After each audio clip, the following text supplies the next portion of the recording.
Hello folks, this one's a special video today. You may remember back in the summertime when the branch or club members got invited down to Daystate, and Tony Belas and his team gave a demonstration on the history of the company of Daystate, and also they got some rifles out and did some basically maintenance on it and showing us how they do the maintenance. Well, today that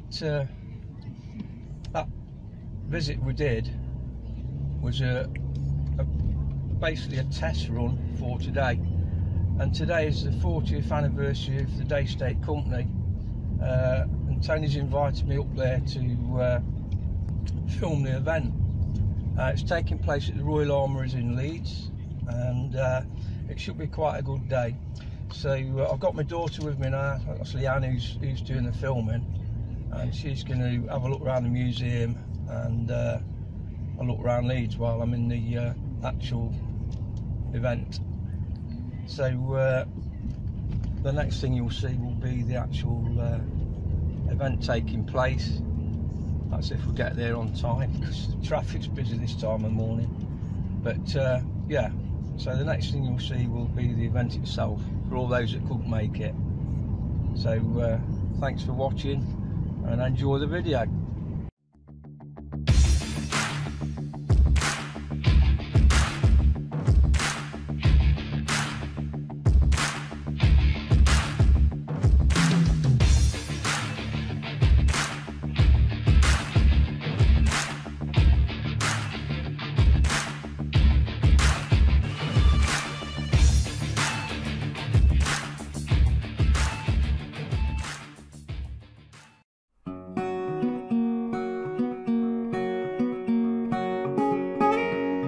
The following film will show the second half of the Daystate anniversary programme.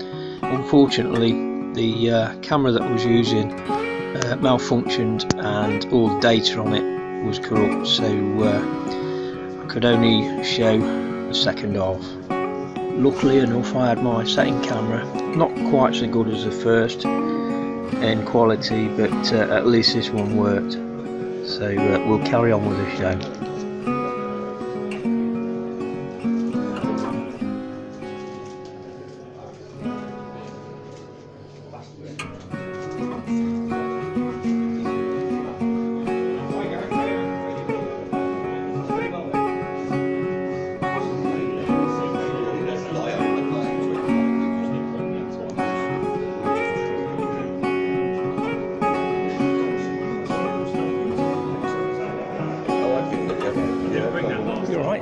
How you doing?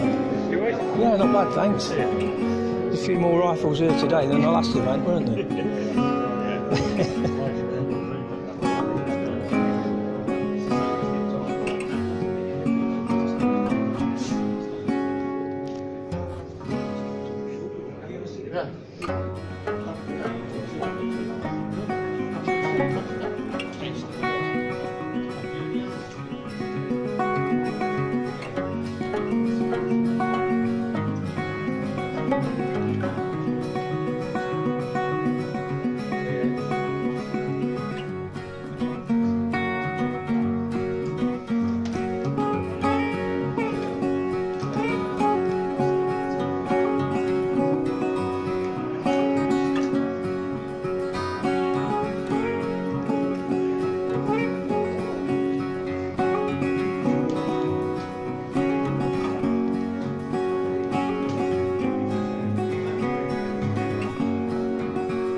air guns in general and the history of air guns before the coffee break.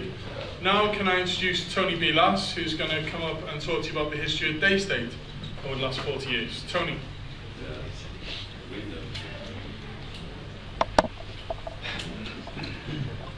Thank you very much.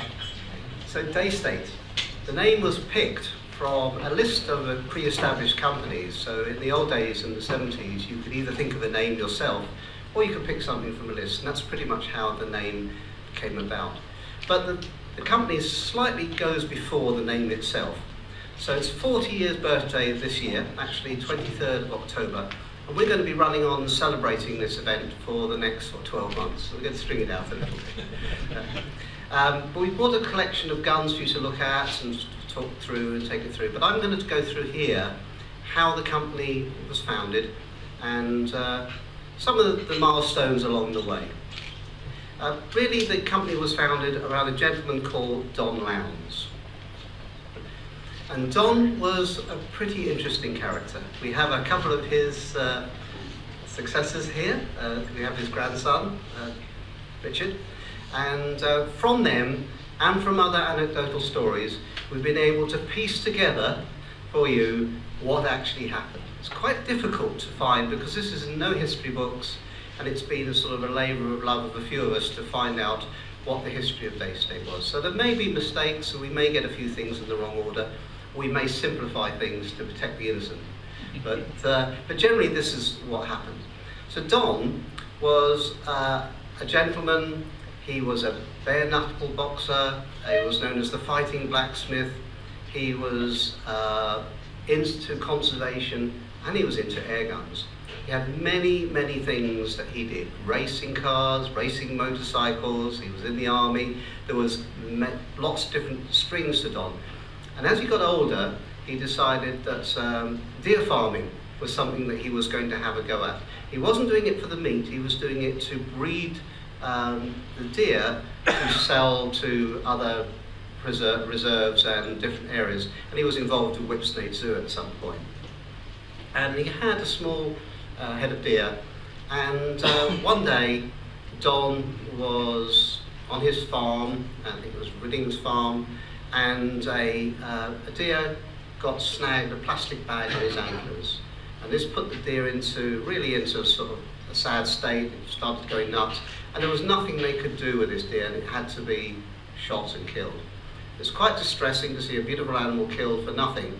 So he looked around for an effective tranquilizer gun, and unable to find one, he decided to build his own.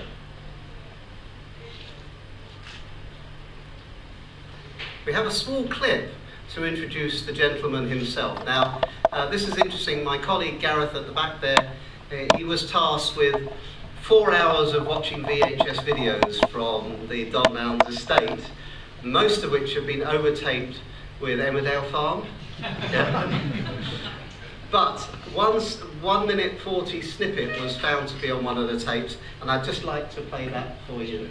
Down the space. They're going to be picture books only. There's going to be nothing left. There's going to be no rhino. There's going to be no elephant. And poor old Jumbo is the nicest animal in the jungle. The tranquilizer gun is made at Don Lowndes' factory at Stone in Staffordshire. It was invented there. It uses compressed air to fire a dart which contains a powerful drug. Don Lowndes was invited to Kenya to try out the gun on the endangered animals. It gets the adrenaline going because you know that they're very close. You can't actually see them. You can hear the sticks cracking. You can feel them breathing. You can actually tell that they're breathing just behind the bush, but you can't see them. And you've got to get in a position to get that dart in the right place. And when you do, then you've got to get out of the way pretty quick. Because an elephant can run for up to 2 miles before it falls unconscious. Don Lowndes is working on inventing a radio dart so the animal can be tracked and traced. He's also trying to raise money to equip Kenyan rangers with a spotter plane and the right firearms to frighten the poachers. They have a security there. They have security, and the chap is the African blacks, and they've only got bows and arrows, and they are facing the poachers with the machine guns. The Rhino Man of the Midlands has developed a successful business, saving animals by shooting them. His next target, £100,000 for the World Wildlife Fund. There we go. A bit of an introduction to the man himself. This video was taken, I suppose, about 10 years really after the initial events we're talking about. And what he did was he started to make a few tranquilizer guns, basically based on a Sheridan pump-up rifle. The Sheridan Blue Streak in particular was used as the base rifle. And he started making his own tranquilizer rifle based on the Sheridan. And indeed he did an airgun version. And we have one here somewhere in our collection at the back of what we call the prototype gun, the gun number 1. And that is clearly a Sheridan-based rifle, where you pump the fore end, I think about 5 or 6 strokes to get it up to a reasonable amount of power, and load your single pellet and off you go. And the tranquilizer gun version of this was usually called the Sportsman. And the slide here shows a tranquilizer Sportsman and the air rifle version of the Sportsman. Now, Don really did these himself, but he had a tendency to use skilled people wherever he found them. He seemed to be a very convincing character, and so he was going around finding people who could really work for him, making these parts, and then he was the salesman, but he was the catalyst that pulled it really together, more than the gunsmith, although he had the skills to do it. And he started to look around to see what he could do. And he went to a number of people to see if he could get investment. He went to a number of people to see if he could get their involvement. And one of these companies was basically a scaffolding type of company. And they formed a company called Daystate, and there was a share from it. This is the late 70s. Building trade was in turmoil, and the scaffolding company went into recession. And the bank were called in a couple of advisors. And these advisors were a gentleman called Ken Gibbon and Mike Seddon. And they were called in to have a look at this failing scaffolding company, and they decided there was nothing they could do about it. But what's this share they found in the drawer with the word Daystate on it? And they had a look at that, and they decided to invest in it. They invested in it, they built a factory, and the factory was in Stone in Staffordshire. All the time they were putting together more development rifles. They matched up with a guy called Joe Wilkins, and also his young son Steve Wilkins, and they were working on an air system which went underneath the barrel, possibly based on a Japanese design. But they were able to use the air cylinders they were getting from Ken and Mike to create another rifle which they called the Daystate Huntsman. And the picture here is an interesting one because they were also doing a tranquilizer gun version, and they had the tranquilizer Huntsmans and the air Huntsmans, and this is a picture of a tranquilizer base with an air gun top. So it's a hybrid between the two. Whether they're all made that way, we don't know, because this is the only one we've ever seen. And we've got it here for you to have a look at. But they were certainly developing, still keeping going on the tranquilizing, which I think was probably by this point Don's main interest, while the airgun side was being more developed at the factory in Stone for a commercial application. The original logo was a dart sticking out of the crosshair, but that was soon developed as we joined Europe with stars around the outside, and the more familiar logo that you see today was born. But the initial one was a dart sticker logo, and you do come across collection rifles with a dart still on the breech block. Well, the LR90s were done with a dart on the side. Here is the factory in Newcastle Street in Stoke. It's still there, and it's now up for rent if somebody wants to reopen it. And it was part of the Jules Brewery. As the Jules Brewery moved out of Stone, the company moved in, and it had a factory behind. This is the roadside that runs up Newcastle Street into Stone in Staffordshire, and on the other side, the far side you can't see, is the canal. The loft area you can see was where they had ranges, and they had a small target frame in there where they were able to test rifles at short range, and including the tranquilizer guns. In fact, there's a story of testing a tranquilizer gun where they were firing at a screen, and the dart hit the frame, ricocheted straight through the window and straight out over onto the canal. And then when they went down to the canal to see what had happened, they found the dart sticking out of the side of a canal barge. So they had to wait until it was dark to creep out there and go and get their dart back.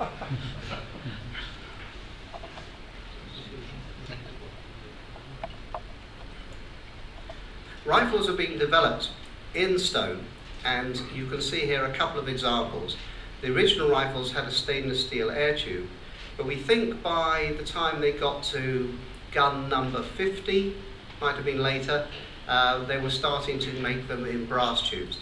The story on this is that the manufacturer of the stainless steel tube said, "This is really my tools, I'm not making any more." So they decided to make them in brass. So there was a change from stainless steel to brass. Otherwise, guns remain pretty much the same. We're talking now of around about the mid-80s. And in the mid-1980s, they started to get interested in making higher volumes. Don, by this time, had pretty much retired back to the farm and was still pursuing his dreams on tranquilizing guns, and actually was starting to go abroad and do demonstrations on the tranquilizer rifles abroad. But his involvement in the day-to-day running of Daystate by this point was pretty minimal. The company was running as a manufacturing company of its own.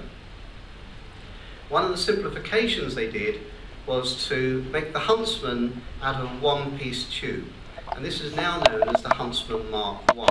And I think this is, now we're talking mid-85, 86, 87, I think this is where a lot of us kind of got to know the Daystate story, because you have to be getting on a bit to remember stuff that happened in the sort of early 70s and being around. So generally about the 80s is where most of us came into the story. And I think, looking at the crowd here, I think we've got a lot of 80s children here with air guns, big kids with air guns. And we would have had the guns from the 1980s. And so the Huntsman Mark I is bread and butter. I can certainly remember reading Terry Doe, who's here somewhere, doing a review on a Huntsman Mark I in a Venom bullpup stock. But it wasn't for Airgun World, was it, Terry? It was for some other rag. I can't remember which one it was. I didn't write for rags, So a lot of us have been involved in the Huntsman Mark I, and the Huntsman Mark I was a simplification of the original Huntsman, which was an expensive rifle to produce. And the first of these rifles started to be used in the blossoming sport of field target shooting. And this particular version is the Huntsman Field Target Rifle Custom, Huntsman FTR Custom. And this had this beautiful stock. The very first ones had that, what I call a Queen Anne front, from like a Queen Anne chair. Later on they slimmed that down to snorkel. And this really was the first match-winning rifle in field target, when field target started to use pre-charged air rifles. I remember the story at the time with pre-charged air rifles was that Ken was trawling them around the shops trying to get them to buy them, and they were told they were £250 at a time when a Varrock HW77 would cost you £80 new. And they would say, they're how much? And you need what to fill them? Go away. Air bottle, pumps, £250 gun, nobody was interested. And then a gentleman named Barry McClaw started to win every field target match with one of these rifles. And they asked the same question. They're how much and what do you need to fill them? It was, once you start to win, the emphasis got changed. And this is the rifle that took it forward and really put Daystate on the map. And it also spurned some clones. Noticeably the Air Arms Shamal was, by this point, Air Arms had noticed that Daystate were doing very well with their pre-charge and felt they wanted to get in on the act. And Air Arms then joined the party and started doing first of all the Air Arms Shamal and then later on the NJR. But Daystate had more strings to its bow than just air guns, so it did allow itself to diversify into other products. And two of the products it went into was paintball, which at that point was mostly CO2. And Daystate pioneered the air system really for paintball guns. First of all in an English caliber, and then later on in the American, I think it's 680 caliber. And they did several paintball markers, as they're known, and two of them are on screen. The Sam Patriot, which was the first one, and later a paintball marker called the TFX 2000s. And we have, I think, a Sam Patriot here behind for you to have a look at. Top left is, or top right for you, is the, sorry, top left for you, is the Excalibur. And this is a 5-shot propellant powered, so not an air gun for once. And this was a contract with a company for ML Lifeguard who commissioned Daystate to design a multi-shot riot gun. Originally they were called non-lethal, and then when a few people got killed by accidents, they became known as less lethal. Yeah. And that term has stuck and is still used to this day.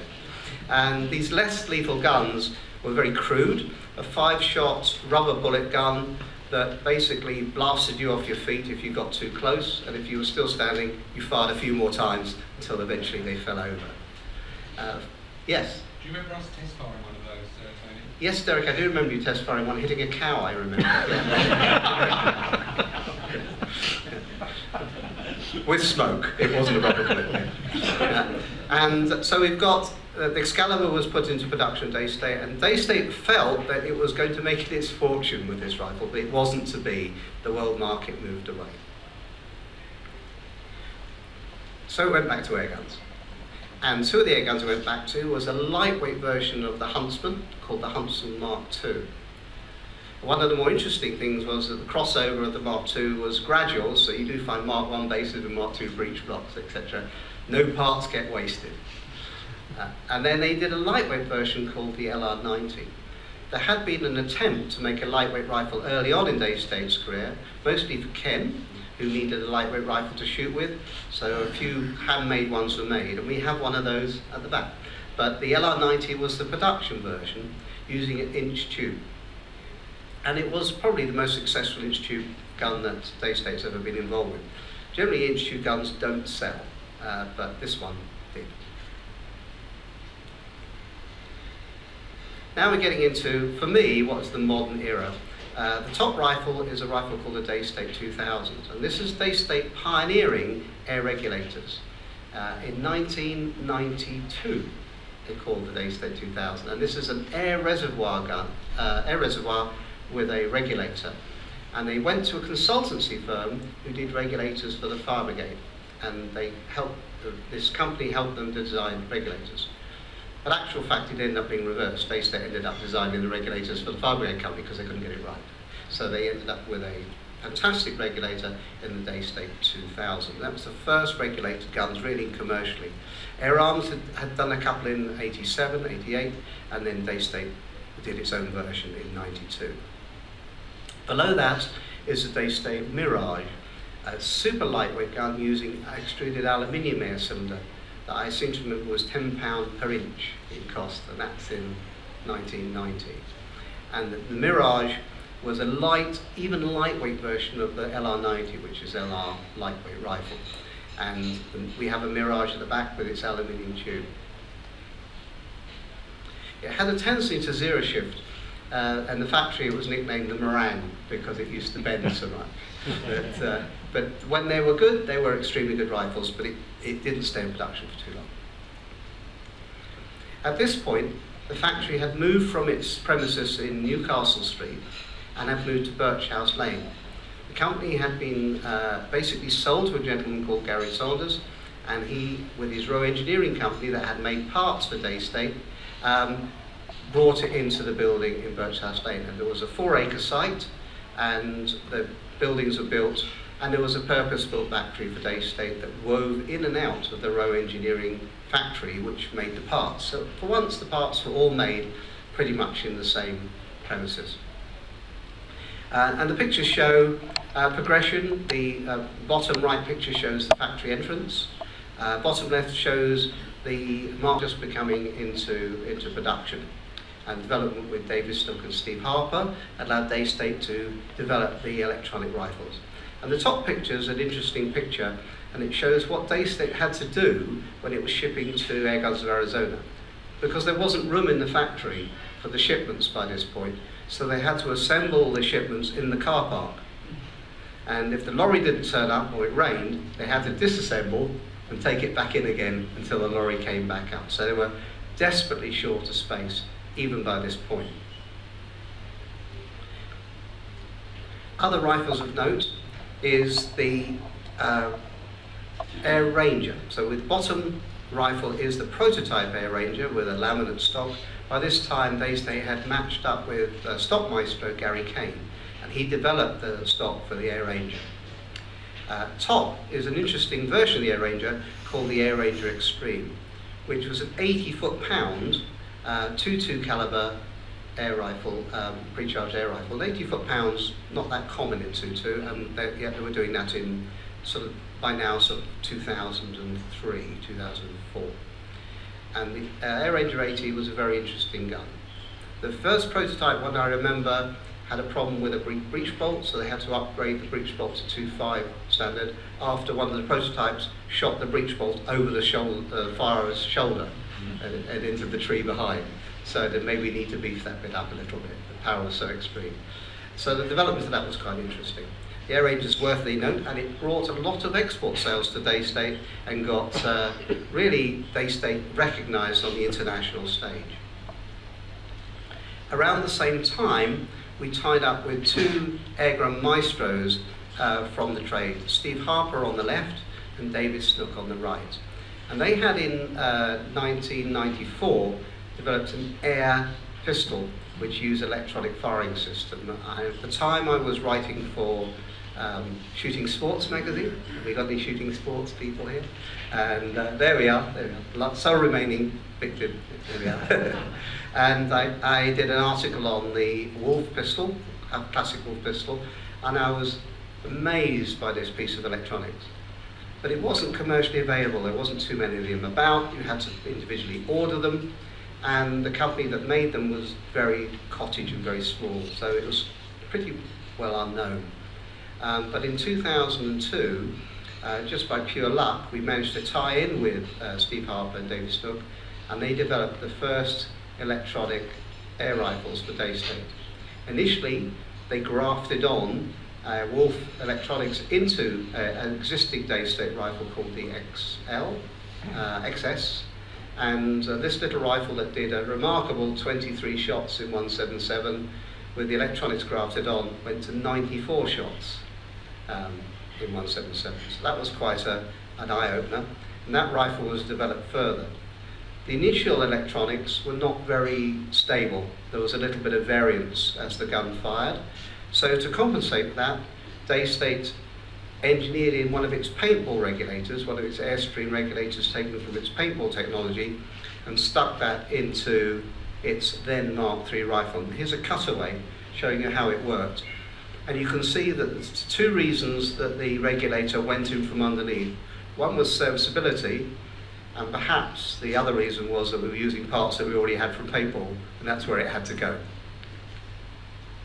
You can see here, pretty interesting, this is a very early gun, and you can see the striker on a metal former, which was later changed to plastic to reduce weight, and you can see the secondary valve and the two batteries that had to be separated to get in the stock around the regulator, which was now conveniently in the wrong place. Nice bit of graphic there. You've got two more Daystate rifles, the Mark III, which is the B-type. The original A-type versions were made for UK market, and that was developed to a much more exciting version for the overseas market, which had programmability, 16 power settings, magazine counters. They were all built into these early rifles in 2003, and we developed an Air Wolf version. That is an Air Ranger with electronics stuck on it. We called it the Air Wolf, Wolf in homage of the Harper Wolf rifle that originally sort of mimicked. And the Wolf rifle, really, the Air Wolf rifle took Daystate on export really to a new level. It started to really sell in exports. So much so that it started to actually make quite a bit of money.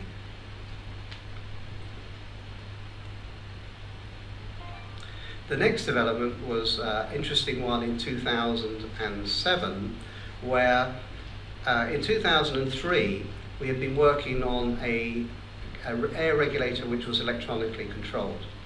But they were originally hand mapped.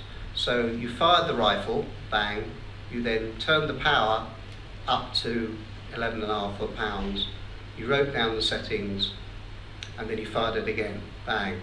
You turned the power up to 11.5 foot-pounds, you wrote down the settings. And after you've done that a couple of hundred times, you then had a map. So you could program the gun at a certain pressure, it fired at this, at the second pressure, it fired at this, and so on. And in 2003, we were doing guns by hand. It took about 2 weeks to do a gun. But it proved the concept of mapping each shot at each power.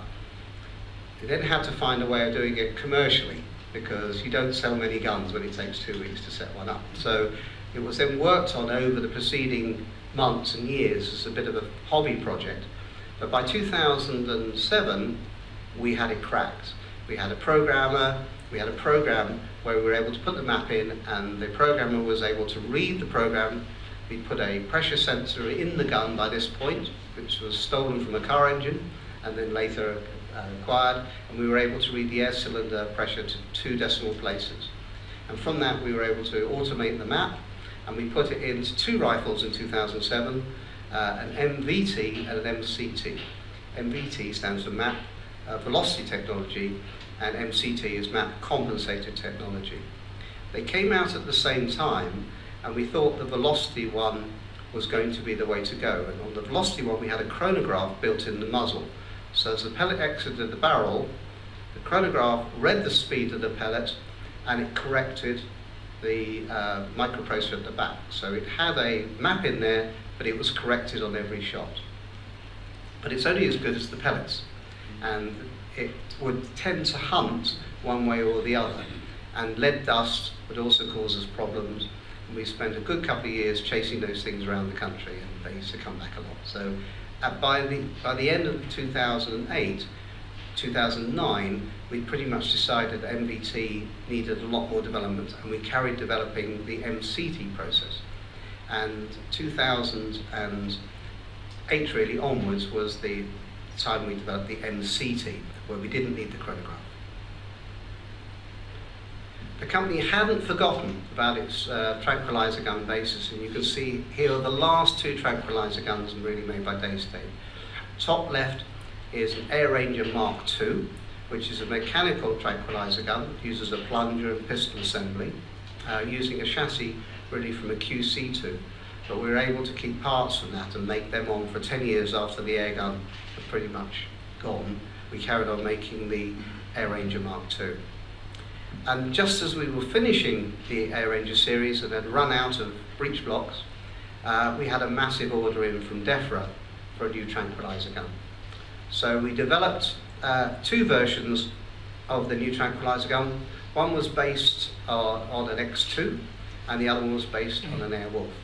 The X2 version was developed in Holland by Alfred de Vries, who's our Dutch importer, and I remember him sending a prototype across and me on the outside range with testing it for the first time. And I loaded the dart, and I was going to shoot the dart at the target, but the target had a metal backdrop, and I thought, that's a bit dangerous because it might hit the backdrop and damage the dart. So I turned around, and there was a bonfire 70 yards in the other direction, which had a satellite full of boxes, and I thought, right, if I fire at the boxes, I can recover my dart undamaged and test this rifle. So I fired at the boxes, and there was a huge bang and a whizzing noise, and the dart disappeared over the boxes, over the hedge, into the herd of cows beyond. Same herd of cows that Derek shot at with it. So I rang him up from the car park and said, it's a little bit too powerful. The idea is to stun the animal, not blast a hole straight through it. And he said, Tony, in his Dutch accent, that's brilliant. So we then developed a second version, which was the Airwolf, where we were able to turn the power down electronically, and we have one of those on the table behind you. You can have a look at that. The tranquilizer guns do somewhere between 80 at 150, 180 foot-pounds at a push. So there's a fair bit of energy in them. They're using a 13mm barrel, so there's a little bit of air space for the air to expand into. And the darts are heavy, so you get a lot of energy from that as well. So you do not want to be hit by one of these. You can certainly shoot them. The small ones, the early ones would shoot 40, 50 yards, but the later ones, such as this Sandman, as we named it, will shoot up to about 80 yards. And we certainly were able to hit objects 80 yards away. You can hit a cow, anyway, when you're at 80 yards. Darting with tranquilizer guns is also pretty exciting sport. I do recommend it to everybody.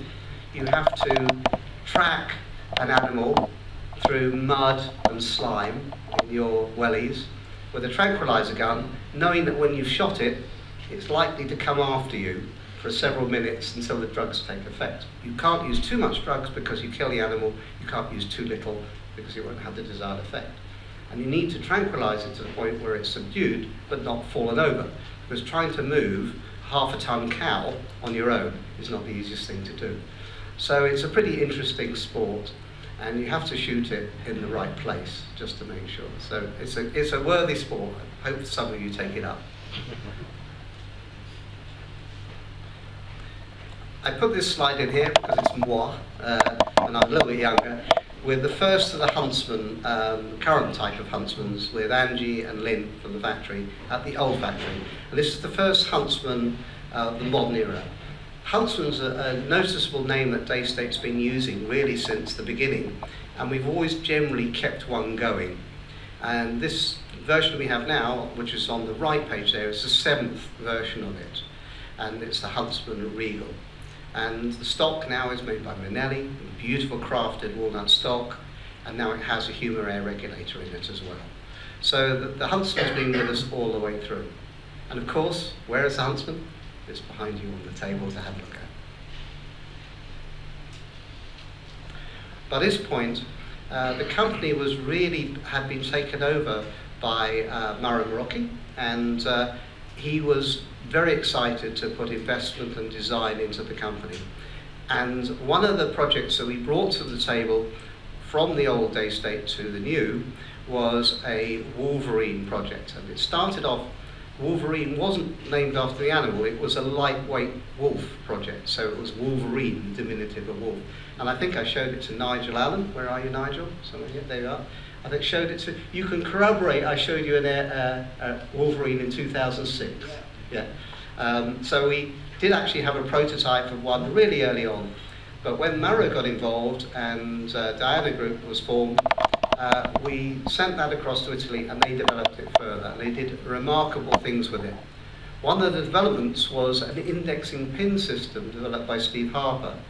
So the brief for Steve was, Steve, I need an indexing pin that stops double loading, that costs nothing to produce and will work in electronic and Daystate rifles. What's your ideas? And he went, oh, thanks, I'll have a think about it. And then we got a phone call one day and said, I woke up this morning, I've done it, you need to come up and have a look at it. And he developed the indexing system, which has one moving part, works in the electronic Daystates and the mechanical Daystates, and it's the fantastic indexing pin system used in the Wolverine. But when we were developing it, it came up too fast. And the magazines, I think the maximum we ever saw out of the magazine survival rate on magazines was about 2,000 shots, and then it fell apart. And we went on for a couple of years developing this magazine, and eventually there was a very frustrated meeting in Italy where we said, what we'll do is we'll put it in a 303 while we're trying to sort this gremlin out. Nobody's going to fire 2,000 shots over a 303, it only does 12 shots per charge. So by the time we've got this kind of production, we'll put it in the 303 first of all, and that will slow down the usage, and then we'll see if we can fix this problem. But we've been working on it for 2 years at that point. And we produced the Wolverine 303, and you can see the bottom picture. Top picture is the prototype, which we took to IWA, and the bottom picture is the Wolverine 303 production gun. 12 shots per charge, 100 foot-pounds. We launched it at Greystates Castle in Cumbria. Some of you were there. and we shot a target at 100 yards, 40mm target, using a field target shooter to demonstrate it across a pond. He was quite miffed actually by the end of the event, because he practiced for several weeks to make this one shot and make himself and the gun look good. And we put targets out at 30, 40, 50 yards for journalists to shoot at. And of course, they wanted to have a go at the 100-yard target, so they did and hit it. And he was, don't like this. So at the end of the match, he picked the rifle up and shot it down standing, and then walked away. So, but that was the Wolverine 303, a 303 caliber airgun, 100 foot-pounds, pioneered by Daystate. But by this point, guess what? We're running out of space. So we moved 4 years ago to a brand new factory. Old building, but we gutted it and put new internals in. And this is it a couple of weeks ago. The rifles all laid out. The factory, now the biggest factory Daystate's ever had, and with components coming in from sub-suppliers, this is the modern way, and assembled at our premises still in Staffordshire, and still 6 miles from Birch House Lane, and probably 30 miles from the farm where it all started. I put in a couple of other slides here. David Stuck was going to be doing a presentation on the electronics, but unfortunately he's not well, so I just thought I'd put a few slides in of there. You can see the top left is the testing of the conformal testing that we have to do for electronic emissions on electronic airguns. Yes, we have to do all that as well. And they had to do ECM testing to make sure that people with pacemakers or interference wouldn't be damaged by our air rifles. And it passed all known standards.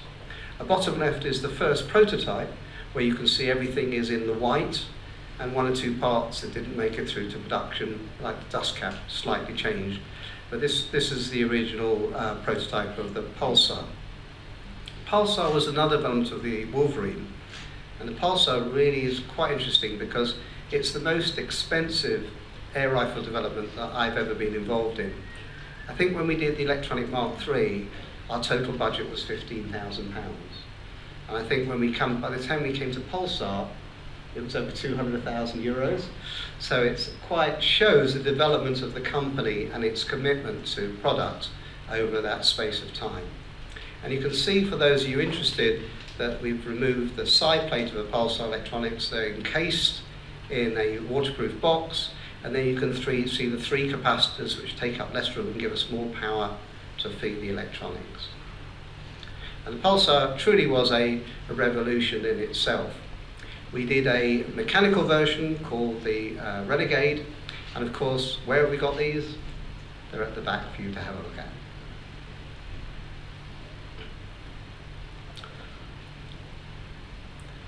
Modern Daystate development continues. We have side lever cocking rifles, we have pressure gauges in everything. We have 2 pressure gauges in some to show you regulator pressure, and we also have bolt action and side lever cocking, all of which these days are ambidextrous. So we cater for left hand and right hand shooters equally, and there's no price hike for buying a left hand gun at Daystate.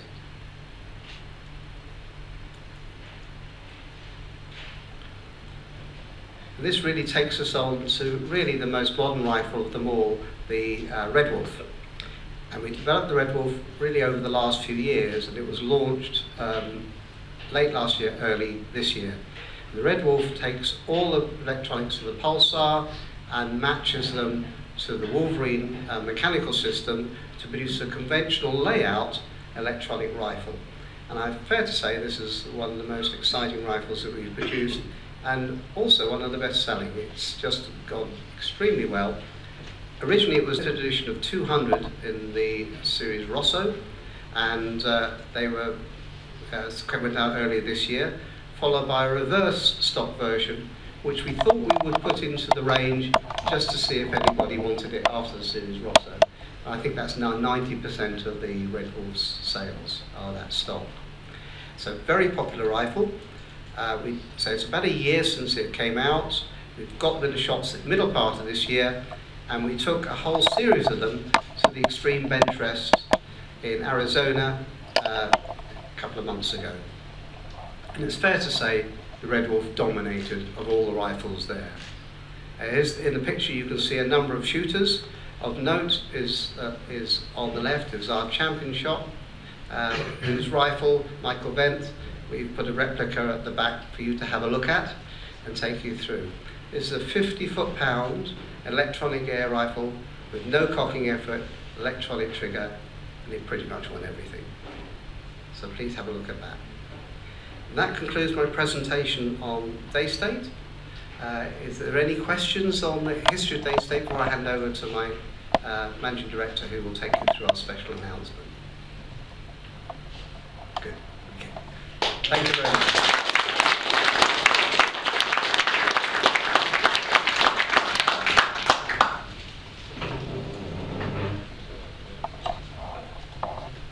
Good afternoon. My name is Gianbattista Sabatti. I joined the company earlier this year, and I've been working hard to improve quality and reliability of all the group products, and I hope you have noticed.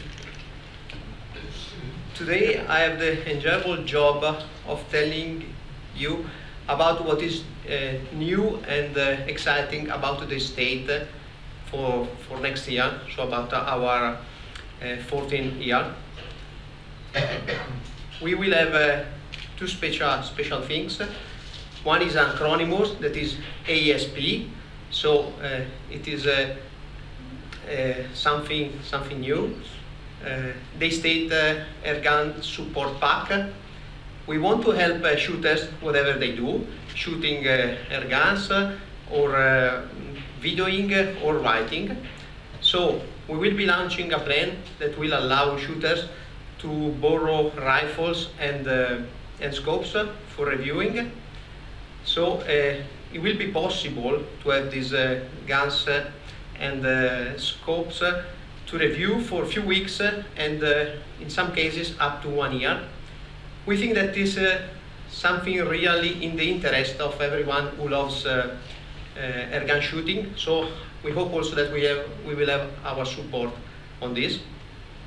And the other topic is that to celebrate our 14th year today, we are announcing a new rifle that is a Huntsman Genus limited edition, and I'm delighted to show it to you now.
So the gun will be in the shops early next year, and it will be followed by a series of special edition guns. But to tell you more about this new rifle, here is our sales manager, Terence Logan. Thank you.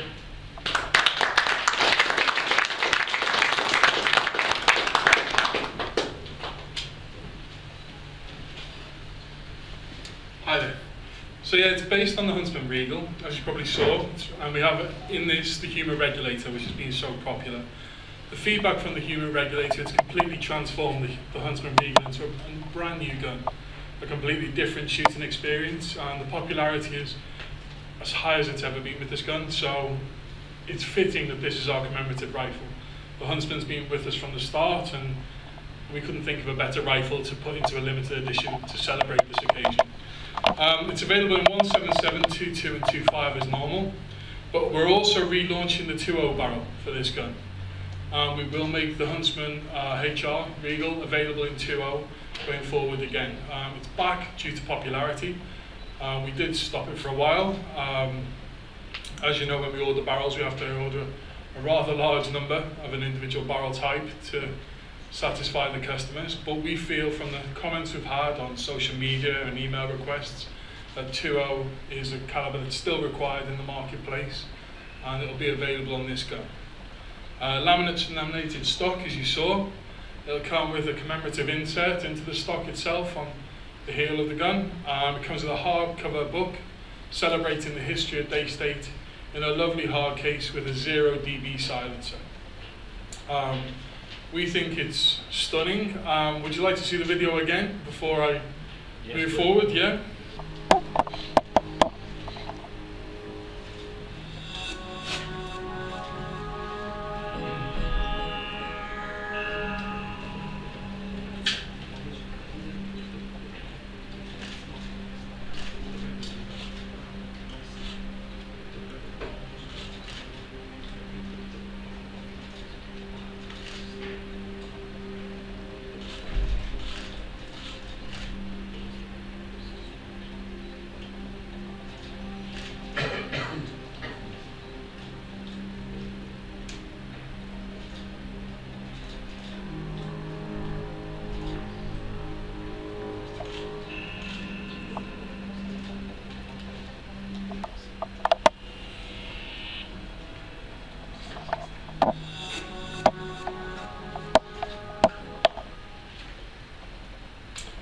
So, the gun should be available around late February to early March next year.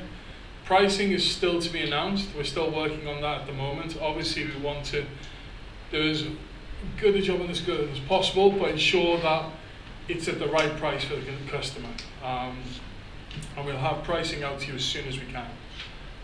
Any questions at all about this gun? Are they all right-handed? No, left-handed will be available as well. Okay, so there's a right-handed stock and a left-handed stock. So that made you happy, has it? Yeah. Oh yeah. Any others? At all? So yes, so that's the new gun. There will be a Dropbox link available to all the press and resellers later on today with pictures of the gun. We're very sorry we haven't got one here today. Yeah, it's been unfortunately in the hands of the gods, which is why we've gone with the render. But yes, they will be available to see very shortly. And yeah, mid-February to early March this will be shipping. Yeah. Obviously, Jean talked to you about the Daystate Airgun support pack. Tony, would you like to come and tell the people more about this and where it's going? Thank you very much. How much are they likely to be? Not quite sure yet, Derek. It won't be anywhere near where the Rosso was, I can tell you that much. Sub £2,000 is my best guess at the moment, but I don't know how much less than £2,000 until we finalise everything we wish to. Would that be fair? We're going to finalise the specification, yeah. See what happens, or good as we can. All right, so the Daystate Airgun support pack has a pretty interesting system, which is, as Jan Tester mentioned, is designed to put something back to the shooters. So we've noticed, yes, if you're an established journalist, you can get guns, you can get them lent to you by manufacturers. But what if you're not an established journalist? What if you're a YouTube blogger, or you fancy having a go a little bit of journalism yourself, or you want to shoot something better than you could perhaps afford, but you're a good shot, or you're very enthusiastic. This is what the Daystate ASP, Airgun Support Pack, is designed to do. It supports airgun shooters young and old. It supports video bloggers and budding journalists. And it works in conjunction with Brocock and MTC. So not just Daystate rifles, it's Brocock and MTC scopes, which will be available for loan. And these loan periods will be contracted, and they can be for a month, so that you can write a review, have a go on something, see if it's for you, or indeed it could be for longer. So if we recognise somebody has talent and he wants to go hunter field target shooting or field target shooting, then we provide loan guns for up to 1 year. at which point they're then returned to Daystate. We will support those shooters with press packs, with online media, images, galleries, so they can refine their arts and practice what they need to do to bring their friends, their colleagues, and their other fellow shooters the information that they want and have a good time doing it. We'll also be supporting them with clothing and other accessories to encourage them. So I hope that answers the questions on the Daystate ASP. We will be putting this live on the website. There will be an application form, and anybody from anywhere can apply to join the Daystate team at Daystate ASP. Any questions? Thank you very much. Okay, so that concludes our presentation for today, but don't leave without having a look at the collection of rifles behind you. We're there to answer questions on them. We have old rifles, new rifles. We have some weapons there which you will have never seen before and perhaps will never see again. So please take advantage of that. Also, photo opportunities are there. We're all around to answer questions, do videos, anything you want us to do. And of course, lunch is served.